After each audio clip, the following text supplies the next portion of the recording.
It's been a while since we've done one of these. We're going to use a couple of maple burls to make a really cool hull form. That's next. So yeah, you know, these are two pretty nice little burls on their own.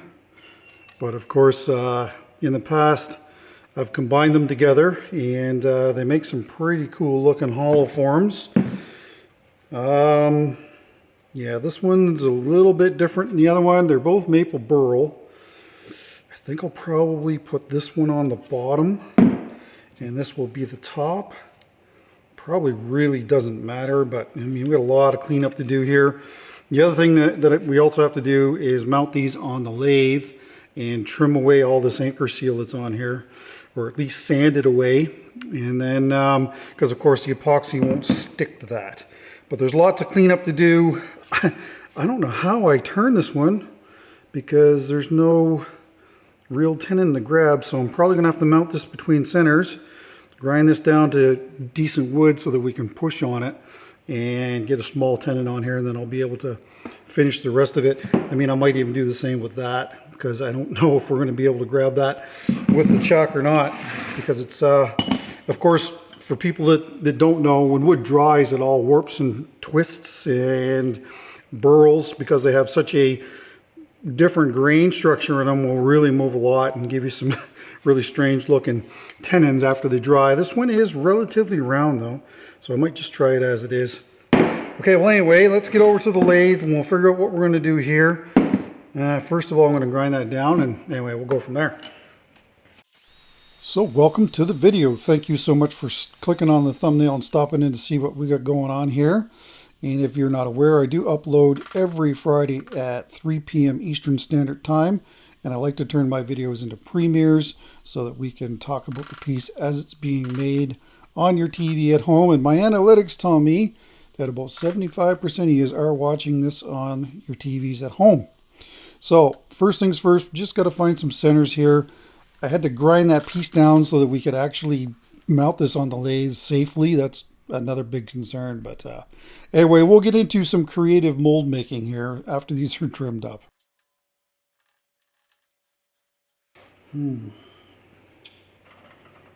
That looks like it's probably about the best we're going to get here. I'd like to see it a little more centered than that, but of course these, like I said, these burls move when they dry. Yeah, that's not too bad. It's important to leave as much thickness as we can here, because when we combine these together, you're not going to have a lot of room for error. So to trim both of these bowls up, we're going to use the Ellsworth gouge, the 5/8 inch Ellsworth gouge, and of course the parting tool from Crown. Don't know why the camera was fighting the focus there, but anyway, it doesn't last very long. But it is so important to get rid of the anchor seal on here. Now, if your bowls are maybe on the thinner side and you want to try this, then maybe you want to just pinch them between centers and then power sand off the anchor seal with some 60 grit. That will be fine. But in this case, you know, I like to leave my bowls fairly thick when they're drying, just so that I got lots of room to trim them after they dry, because like I said earlier, they just, you know, burls tend to move a fair bit when they dry. This second bowl was actually running fairly true, so you know, don't have to take a whole lot off of these. And of course, the reason why you don't want to remove too much is because you're going to stick these together and then remount them on the lathe after the casting process, and if that's not lined up properly, then you know, things can start getting thinner and thinner as you're working at this, because of course you have to take out the inside along with shape the outside. So always best to try and leave it as thick as you can prior to casting, because if you don't, well, you could have some issues. Lots of issues. And that's a really cool looking burl. These are kind of my favorite burls with the dark blotches in it. But you know, we're going to see that this is going to present some challenges because there's going to be a lot of fixes to do on this burl. So I've decided to move these outboard again. I like to turn outboard whenever I can because I'm left-handed and it's just more comfortable for me to do so. I still get that question every now and then, why do you turn outboard? That's the main reason. And this general has left-hand threads on the outboard end, so it's an ideal lathe to for a lefty. So this is a 20-inch variable speed, electronic variable speed general. Unfortunately, they're out of business now. So all you can do is probably buy used ones. But this has been a good lathe. The only thing I don't like about this lathe is the tailstock. The rest of it, yeah, it's been a good industrial lathe for me, and I'll give it a B plus. But I'd like to see something with a more depth and a better tailstock, because tailstock on this, I don't like it. Just using the flat tip screwdriver and then a pick tool just to get out those bark areas that you see. Again, I prefer to use a flat tip screwdriver. That way you don't get dig-ins and mark up the pieces that you're working on. And yeah, once this is trimmed up, we'll be able to work on the other one as well. But there's a fair bit of cleanup to do on this before we can actually move on to the next bowl. Those deep, yeah, that area right there where the bark is, I mean, you want to try and get rid of that as much as you can. And a good way to do that is with a brass brush. Well, it's a brass coated wire brush, and that will help to get in there and clean out all those areas, because we're not going to be putting this in the vacuum chamber. And there you go. And we're not going to be putting it in the pressure pot. So that one's ready for casting. So now we're going to do the same thing on the other one. And this one actually runs pretty true. It's not really, surprisingly enough, it didn't really move a whole lot. Now, I'm going to end up putting that burl with the color variations on the top of this piece. Easily could have gone the other way. Maybe if I had to redo it again, this would be the top piece. But, I like busy things. Busy wood turnings anyway, and that other burl is certainly a lot more busier than this one is.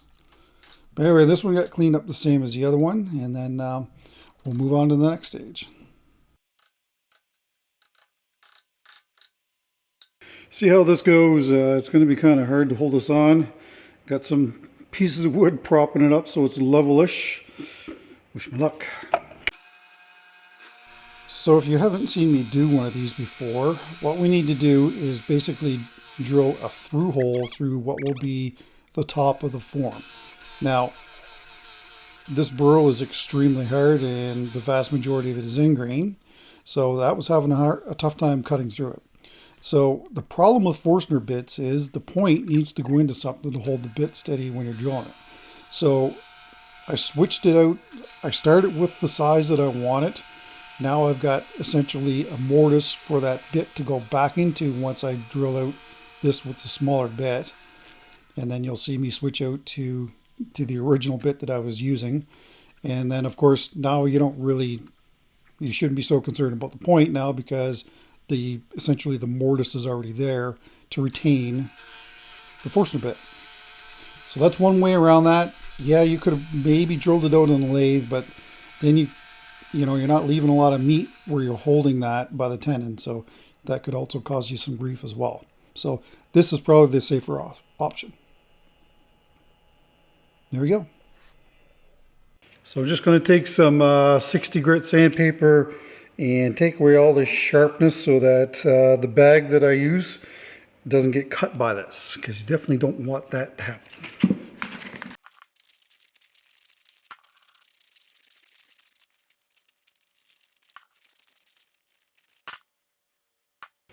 Okay, well, I think we're ready to assemble. This is just old bucket material and it fits inside of here. And then what I'm going to do is put this on top of it. Wherever the lowest point is on this burl, that's where I'll stick this so that it's even-ish, like that. But before we do any of this, one thing that I want to do is cover up these with some duct tape. That way the bag, and I'm going to fill a bag with rice to act as a spacer inside of this so that we don't fill the whole thing with epoxy, because we don't want to do that. But it's important to tape these off, and You might be worried that, well, the epoxy's not going to be able to fill that hole, but you know, there's holes right down through here, so the epoxy should flow in here, but it's important to keep that bag out of these holes. This is actually one of the crucial steps if you're going to do something like this. You know, this has really bit me a couple of times here on the channel, where after filling that bag full of rice, it pushed into those voids. So, you know, it's best to try and get rid of all of those that you can. The other thing too is you might want to tape the opening as well. That bag could get snagged on the wood as you're pulling it through, and then of course you're going to have a leak, and that's not going to be good. I think I'm going to have to get a harder piece of plastic because the tape is just too flexible and it keeps going into these areas, which I don't want it to do. Right back. Right, we're going to have to break out the glue gun with this. This is little shelving liner material that you can get at Costco. Off camera I tried some bucket material, but it was just too thick. I do hold on to some recycling pieces that are, say, thinner clear plastic that are flexible, but at the moment I'm out of them. So it's not a bad idea to hold on to some of that stuff, and then of course you can incorporate it into your mold making when and if the time comes. But anyway, this gets the job done, and that's the well, I guess that's the important thing. All right, well, we're getting there. Slow and steady wins the race, as they say.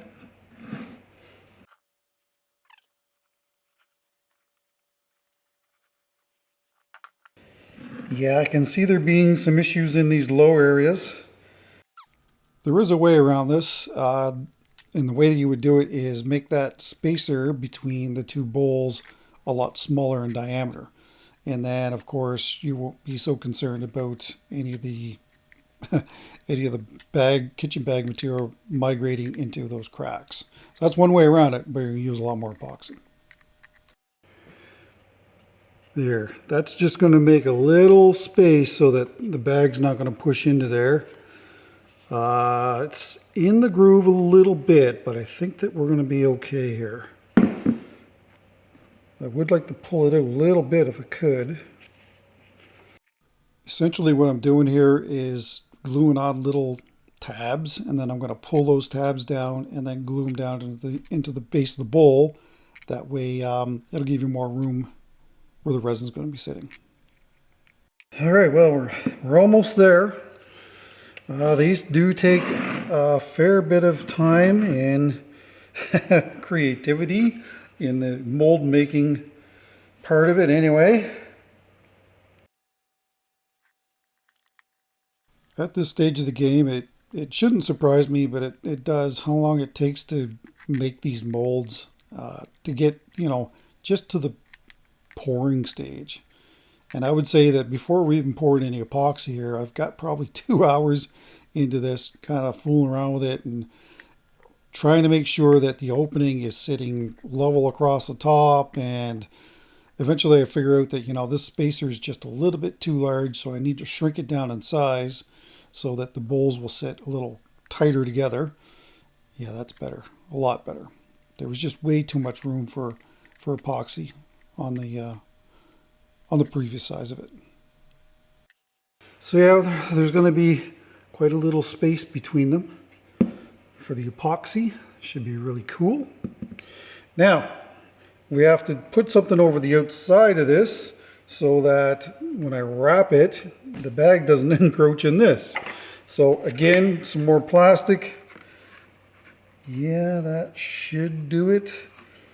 Unfortunately, we're going to end up using more epoxy than maybe we want to, but I don't see any other way of keeping this so that the plastic doesn't encroach into these areas.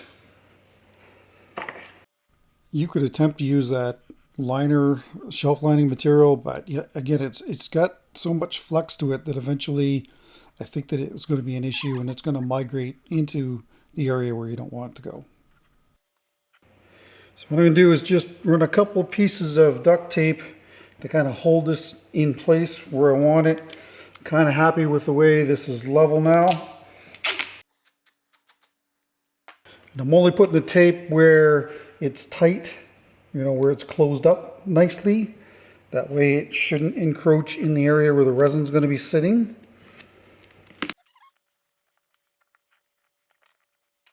There, so hopefully that'll keep that from moving around as we keep fooling around with this.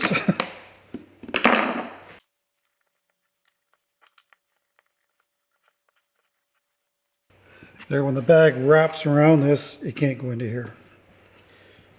I'm just going to glue this in a couple of spots so again it stays in place.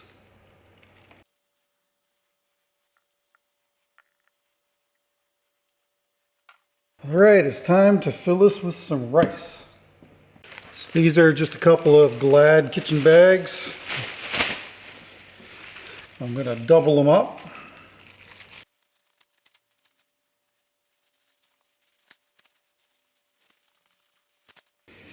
Now carefully put this down inside of here.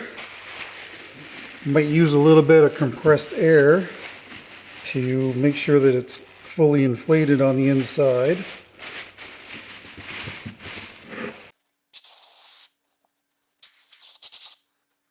We'll try using this funnel, but I don't know, it may take too long to do.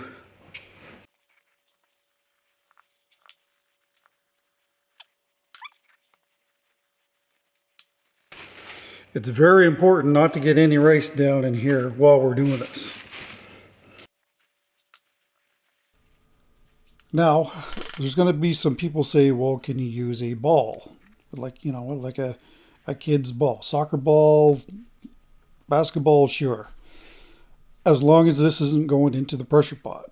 If this goes going into the pressure pot, then that ball is going to basically implode in all likelihood when it's pressurized. And then, of course, I don't know what kind of a mess you're going to have on the inside of this form. So, yes, it can be used as long as it's not going in the pressure pot.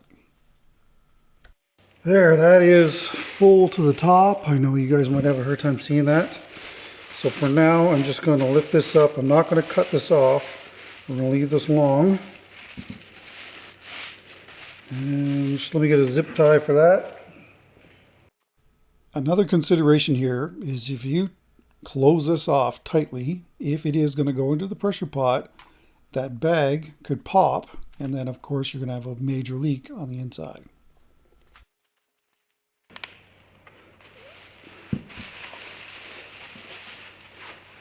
Again, ever being so careful, trying not to cut either one of these bags. It's important that that doesn't happen. Now on the outside of this, the bucket material that's around this piece, you could risk not using it. Because of course, when the epoxy goes in, it's going to fill the bag and push out on the wall. So that's why I'm taping it here. But it's still a risk that some of that kitchen bag material could end up in the void space, and then you've got other things to deal with. Let's see if any of these bowls will fit on the outside profile of this. Help push this in.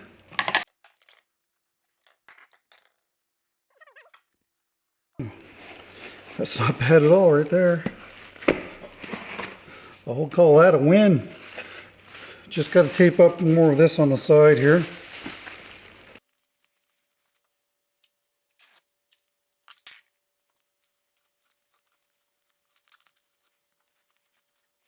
Okay, well, we'll have to do the same thing up here, but I need to make a little pour collar, so that's what I'm going to do next.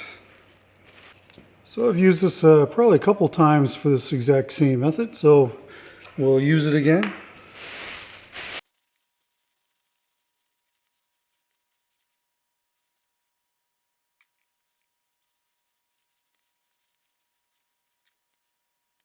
Okay, I think that we might actually be ready to mix up some epoxy, so let's do that. So after what seemed like an eternity, I'm sure there's a few people watching this going, man, I can't believe that took so long.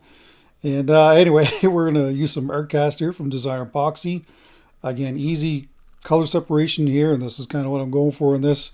And I'm also kind of stretched for time, so that's why we're also using our cast, because, you know, I can use it 24 hours instead of 72 hours. All right, we're going with some intense colors this week. Neon yellow and neon orange. So I hear it from my wife every now and then that, you know, you should maybe use some bolder colors or different colors. You know, you use the same colors over and over. And I'm like, yeah, I use those colors because they're nice colors and they look good together. But, you know, I said to her after I'd done the pour, she asked me what colors I used, and I told her, and she goes, these are going to look terrible together. I said, well, you wanted me to use bolder colors, so here we are. All right, that's probably the best view that I can give you. Now I'm going to pour these at the same time. No, I didn't wait. There's a reason for that, and I'll talk about it in the voiceover. We're going to end up using about 2 liters of our cast here, which is a lot, and in a small confined space like this. But what I'm going to do is I'm going to put this in the fridge, and that will slow down the cure of the epoxy. If I had to set these aside and let them warm up and then do the pour, well, putting it in the fridge is not going to matter. So that's why I didn't wait. Okay, where is that sitting at?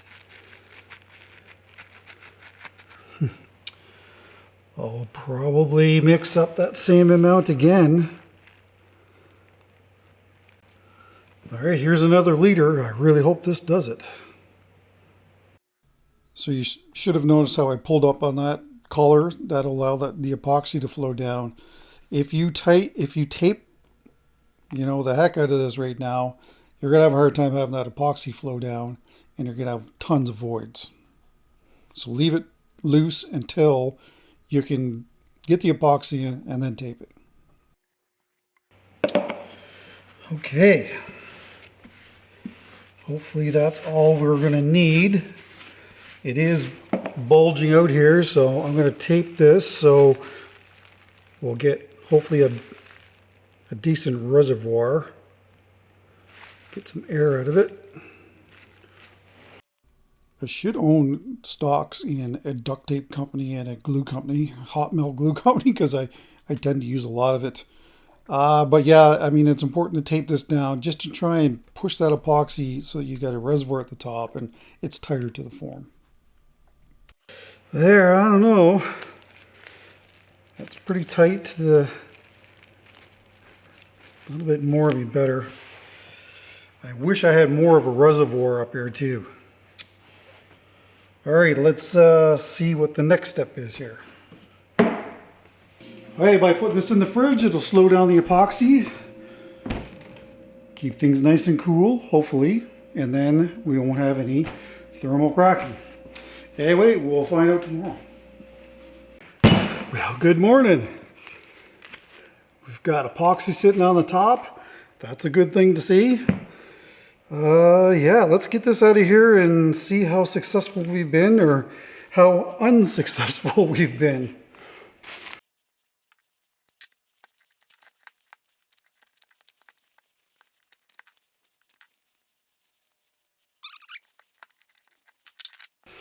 Yeah, definitely got lots of epoxy pooling down here. One way maybe might have been to try and put a bed of rice in here, then jam this down into it. That's maybe one thing that I could have done, but I've had mixed results with that. For me, this is the fun part of resin casting. Of course, seeing if everything has worked out well. But you know, you think back Christmas time when you were a kid and you've asked for that toy and the presents are under the tree and, you know, you're wondering if that toy is going to be there. And that's the way that it is with resin casting. Sometimes when you unearth what you've casted, you're disappointed because it hasn't worked out. But a lot of times it has worked out and you really like the toy that you got for Christmas. No leaks on the inside, that's a good thing. Let's try and knock some of this epoxy off. I'd love to get this off, but I might throw it on the lathe. It might be easier once I've got it pinched between centers to do that.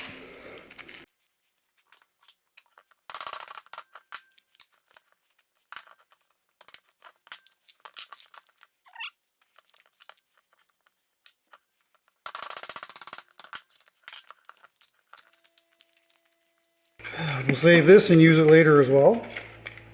Now, if I haven't explained this in the voiceover yet, this is in the fridge for a day. Then I took it out, I put it in my clean room where the heat is after that. And that's where we are here today.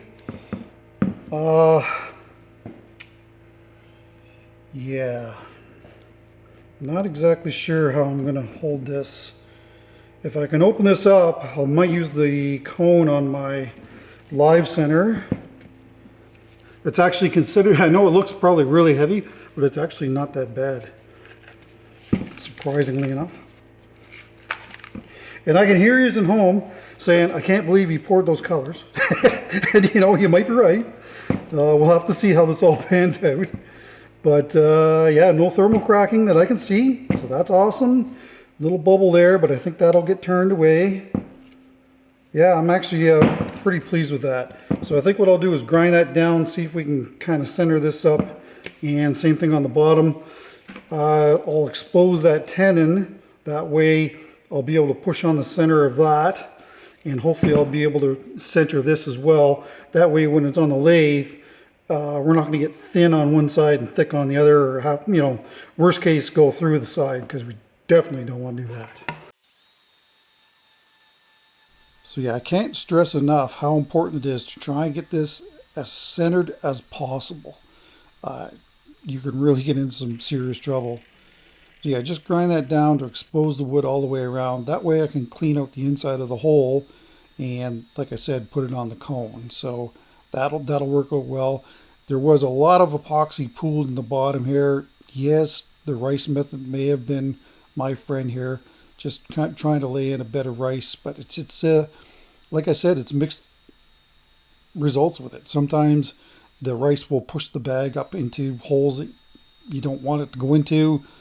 So yeah, you know, we used maybe a little bit more epoxy than we wanted to here, but in the end, this is a successful casting, and that is the main goal that we're going for here.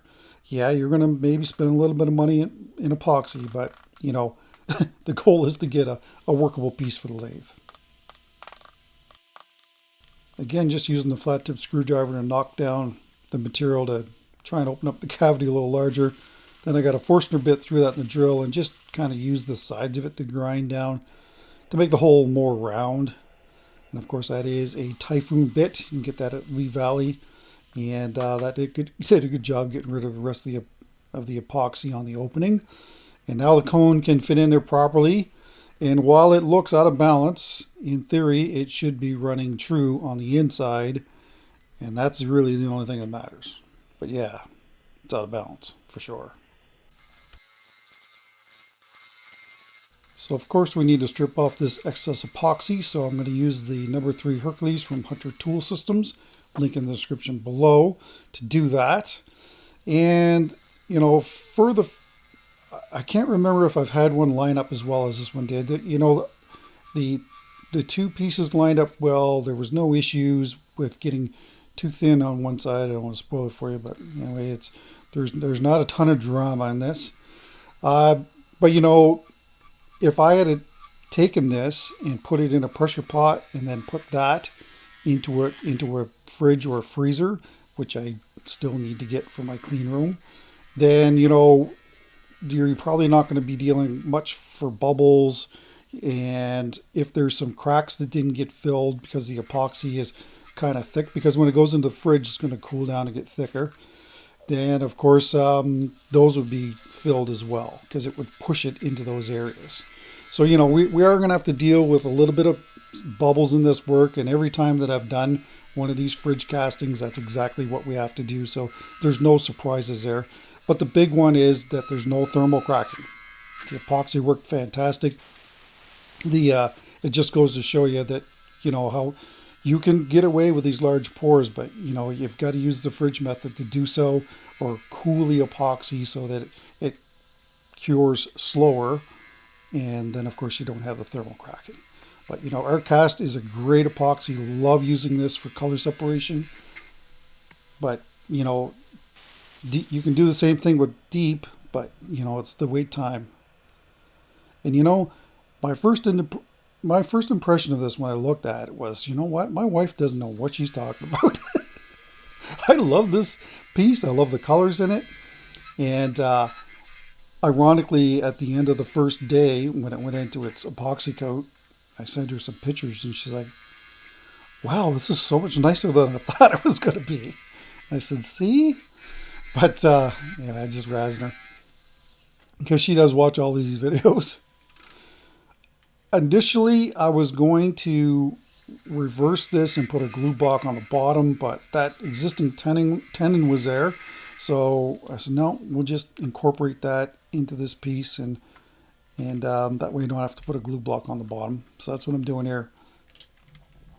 Still using that cone for support, so important.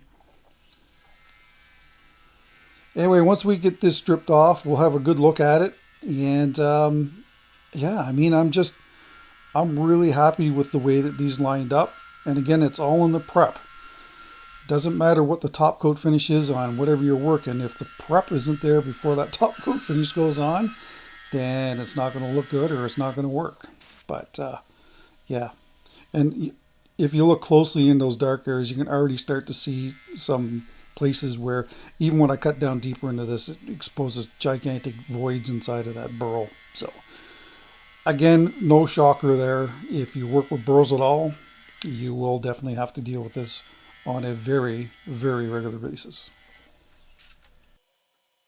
I'll also mention that there's been some people comment that, you know, you can use ice packs, frozen ice packs, pack it around the casting, and then put it in the pressure pot. Yeah, that certainly is an option, but I'm not sure. I'm not sure if those ice packs are going to give you a long enough cool temperature to prevent thermal cracking. If you do use ice packs in this matter, please leave a comment down below and let us know what your experience has been. That's why I think I'll prefer a fridge or a freezer over those. And there, yeah, there's those big voids.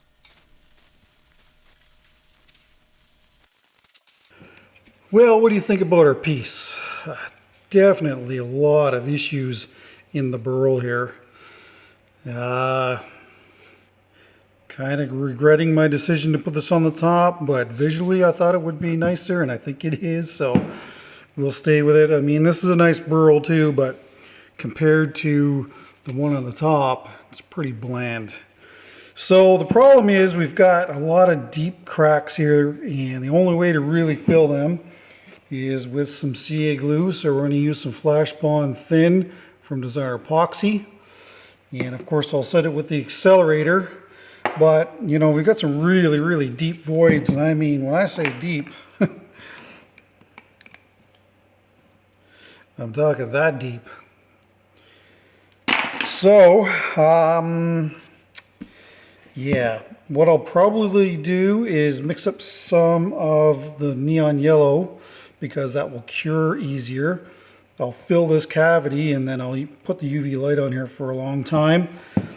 When it is exposed, maybe we might be able to cure from the inside. I don't know, maybe not. I don't have time to use the quick stuff. Got to get this into its epoxy coat today. But there's just a number of voids here in the burl. So we'll fix up the cracks, small little cracks like you see here with the thin, and then we'll use the UV resin to do the rest of them. So just to clarify that, I'm going to take the CA glue and I'm going to pour it down into the voids, and I'm going to pour it down into those small cracks. Of course, if you put the UV resin down in these small cracks, you're going to have a real hard time curing it. And it's also quite thick, so it has a hard time getting in there. So when that's done, then we'll fill the remaining voids with the UV resin. I'm going to let that sit for about 5 minutes. In the meantime, let's mix up some UV resin.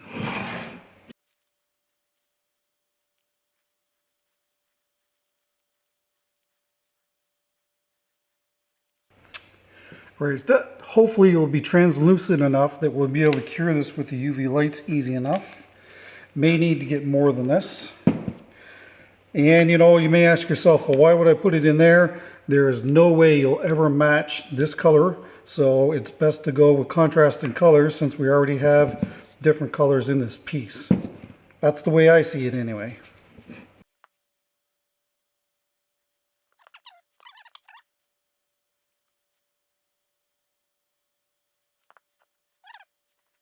I'm just going to quickly set it with this, and then I'll go back and cure it, leave it on there for a much longer time. Pay close attention to where your cup is that's got the UV resin in it. If the UV light does happen to just be a second or two above it, it will cure it. You'll have a crust on the top of it, or it may not be workable. So that void, I do get it cured. I'm just quickly setting it, and then, like I said, I'm going to put longer wait times on it. And I will explain later on how I cured it from the inside, because I thought it was a fairly smart idea. Too bad I forgot to turn the camera on. All right, now I'm going to spend a bunch of time just trying to cure these all the way through. The only one that's going to be really iffy is, I think it's this one here. It goes in deep, so yeah, we'll see how that goes. Anyway, I'll probably leave this on here for 10 minutes on each one of these. That way they're fully cured, hopefully. But we'll know once we get on the lathe because it'll spray out. My only concern is deep down inside of here. It's going to be very hard to cure this. So, but anyway, I'll bring it back when we're all done and on the lathe.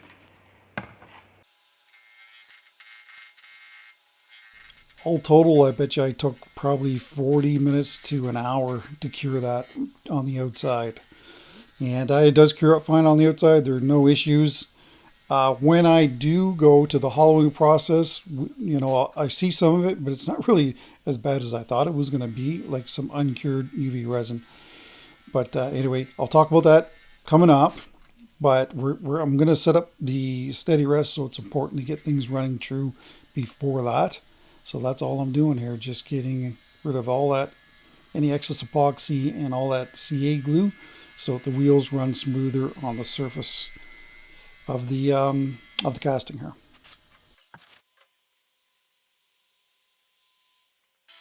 As you can see, I've removed the tailstock, and now I'm just going to set up the steady rest here so that things don't go sideways in a hurry.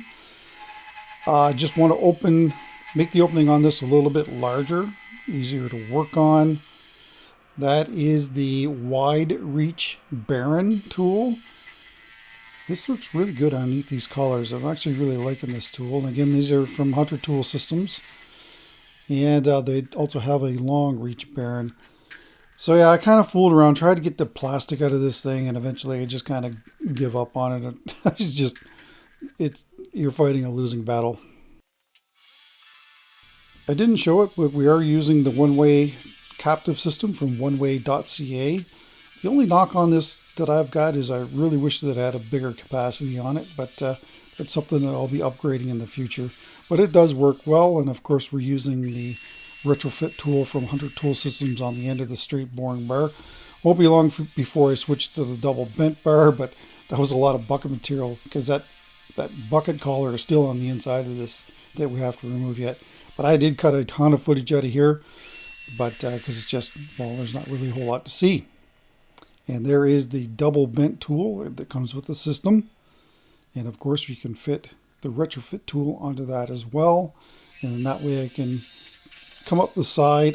With the straight boring bar, you can do probably the bottom third. You can still see me taking more bucket material off there because it's very yellow. But yeah, it's a comfortable system to work even when you're left-handed like I am. Because of course the captive system is doing all the work. Biggest thing is just try to be as smooth as possible with it. When things are not running true yet, they can be quite grabby. So that's one risk where you could go through the side of your hollow form. But overall, this is a fairly user-friendly captive system from One Way, and I recommend it. So let's talk about how I cured the UV resin on the inside of this when you can't get a light down inside of it. And what I knew that I was going to have to do was thin this out, because I didn't think that it would work until it was thinned out. And I took some tin foil, put it down inside of the form and opened it up, and then shone the UV light down on it, it bounced up and cured the UV resin that's on underneath the lip here. So I mulled over a number of things how to do this. I was placing the UV light just on the top, and I do think that there's enough, refraction in there that it would cure it eventually, but I don't know how long it would take. But by sticking that tinfoil down in there and then having it reflect back up onto it, worked like a charm.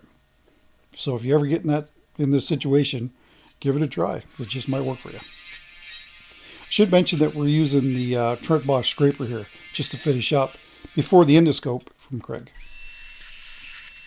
So I've got the endoscope out from Craig. Thanks again for that. Let's have a look in here, see what we're looking at.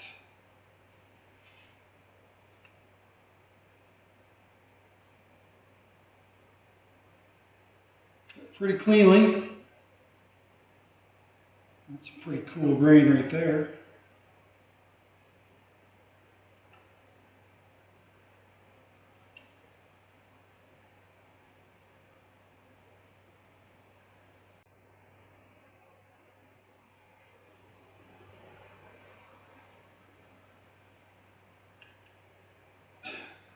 There we go.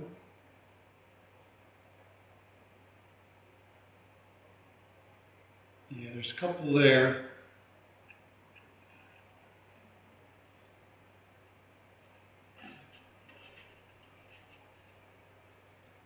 Yeah, I guess that's the one I'm looking at right here. It's fairly decent, but it's near the bottom, so the epoxy should cover that and fill it in. I'm pretty happy with that.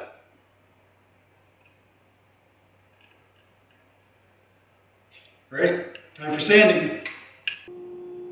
So these are the 3.5-inch dipple discs from sandpaper.ca. Again, there is a link in the description to get 10% off your order. Just use code INLAYJIM at checkout. And I'm putting it onto a, what is that, a 2-inch pad. So that allows those 3.5-inch dipple discs to wrap around it. And then you can sand down the sidewalls on the upper part and of course down at the bottom. And just that little sanding extension, you can get those anywhere. I think that one came from Princess Auto.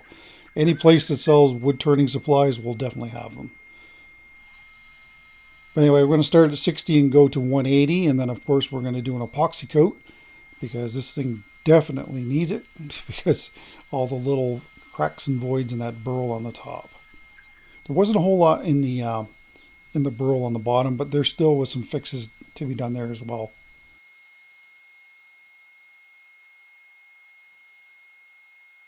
All right, it's time for the epoxy coat. This is 3 ounces of the Pro Series from Designer Epoxy.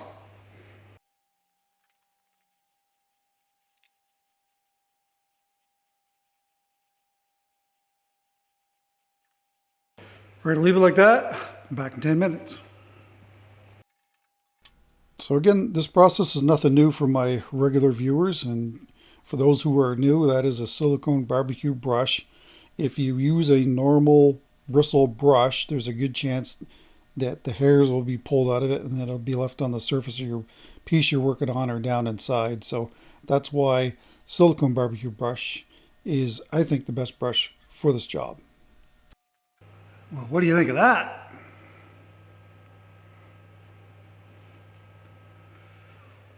Yeah, it was a bit of work getting here. It's definitely got Halloween vibes, even though that's not really what I was going for since Halloween was last week. But we could call it a Halloween piece. I love how busy that burl is on the top.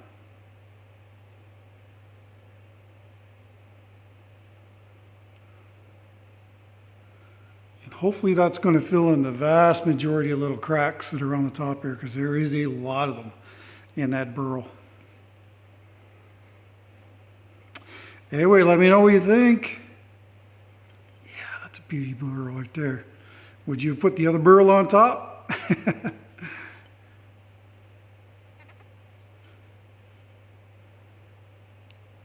Yeah, it's beautiful too.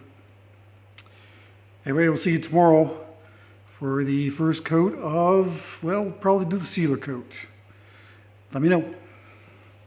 Well, good day. This is what we're looking at today. For the most part, the epoxy is still sitting on the wood. That's exactly what you want. No dry spots really per se, and very little bubbling.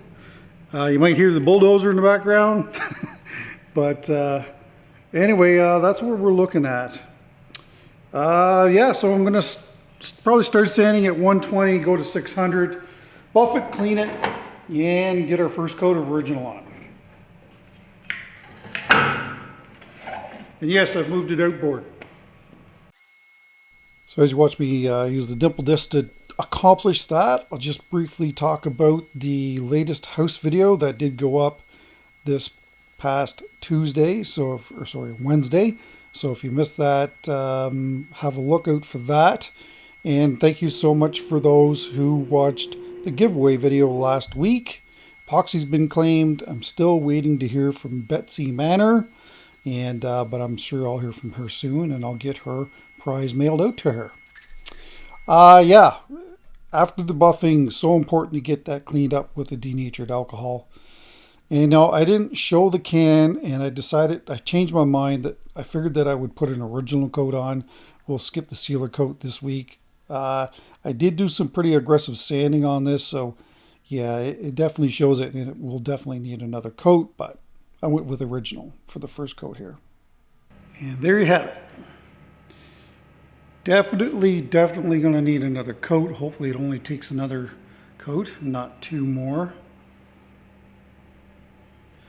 Really love the natural edge look. Every time I do one of these castings, that's one of the things that I really like about it. And when I try to replicate it, it's not always an easy thing to do. Matter of fact, it's a hard thing to do. I find it is anyway. Yeah, check out that chatoyance. How awesome is that? Wow. Great color separation.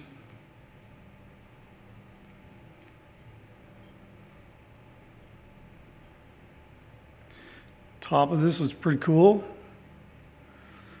Lots of filling in the burl though. Wow. Did a lot off camera here. All right, see you tomorrow for the second coat. Again, this is for the new people. Anytime that I put on another coat of finish, I'll take the buffing compound again, the Triple E buffing compound, and buff the surface, clean it with the denatured alcohol, and then of course the next coat will go on. And that's the can looks like. A lot of people keep asking. A lot of people don't even know how it's spelled, and neither did I before I started using it. But yeah, that's the way it's spelled in case you want to get some. And you know, it is a fantastic finish. It really is.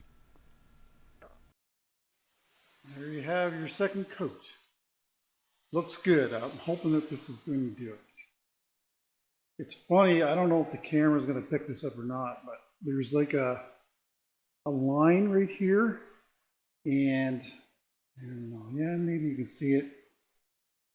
See that line right here? I was trying to figure out what that was yesterday when I was sanding the inside of this, and the only thing that I can think it is where the plastic might have been folded over. It's kind of a line of pigment that stayed in that area. It's not the plastic, it's not embedded in there, because I kept sanding it and nothing just seemed to happen with it. And that's because it's pigment. So that's kind of cool. I don't think I've ever seen that before. Yeah, there's more of it right here and there. Again, I don't know if yeah, you should be able to see it there by right there with the light shining. I'll turn it and then you can see it. I think it's a really cool effect, actually. Earl was so busy, and if you've been around for a while, you know I like busy. Yeah. See you tomorrow when we're doing foot. Let me know what you think. So after two coats of the original, we're finally ready to take the waste block. Well, it's actually not a waste block. It's the tenon that's on the bottom of this piece. I started using the Ellsworth gouge, but this is so hard. And of course, there's some epoxy in it as well. Eventually I went and changed the cutter on the Hercules, and it seemed to cut a whole lot better. Again, you know, when you're on these vacuum chucks, light cuts, and then eventually you'll get it done. But if you're too aggressive here, you can certainly pull it off. But anyway, I cut a bunch of footage out of here because it was taking forever. And the bottom was sanded from 120 to 320. All right, let's have a last chat about this beautiful holoform. Well, it's going to be interesting in the comments what you guys think about these colors. I do warn you again, there's a lot of construction going on here with our home being built next door, so you're probably going to hear lots of noise. Matter of fact, their trailer's sitting right there with the air compressor. Anyway, this whole jagged edge thing, man, I wish I could replicate that every time I do these types of castings. Great color separation. Art cast, give it a go. I mean, it's fantastic stuff. Again, it's going to be very hard to see down inside, but it is nicely done down inside. It is a little bit thinner up here on the top as I was chasing some stuff, but it's still good. But I love this busy top. That to me screams Burl. Even the amount of trouble that it gave me. Size on this is 7 3/4 at its widest dimension and 6 inches tall, and it's anywhere from 1/2 inch to 5/8 in thickness thereabouts. I don't know if it'd be 5/8, probably 1/2 inch, 1/4 inch to 1/2 inch in thickness. Anyway, it's a really, really nice piece. There is the signed bottom, of course, with no finish because it's Thursday. Anyway, let me know what you think about this piece, and it is for sale. If you're interested, send me an email to spraguewoodturning@gmail.com, and I will disclose the price then. And anyway, let me know. Don't forget to put designer epoxy in the comments down below to be entered into the next giveaway at 150,000 subscribers when we get there. Again, thanks to them for doing that. And as far as what we're going to do next week, I don't know. I haven't got anything poured yet. I have been doing a lot of content for the house. And to give you an idea where we're at as far as completion is concerned, all the interior walls are up now. The plumber's in there doing the rough in. And the electricians are in there doing the rough in as well. So, you know, things are getting closer and closer here. Hopefully, no more than a week or two, we'll get some drywall on and start to get some finished drywall. That would be amazing to see. But we got a little ways to go to get there. But anyway, inching closer. People keep asking if we're going to be in by Christmas. I don't think so. I think it's going to be later than that. I think that it'll be probably late January before we're in. But hey, if everything works out and all the subs are on time and they can get their work done on time, then you never know. All right, well, that's it. I'm out of here. Have yourselves a fantastic weekend. Thanks for watching the video. Special shout out to the membership. You guys are awesome. Thank you so much for your support. And if you want to be a member of my channel, it is $2.99 a month to do so. Take care, and we'll see you next week.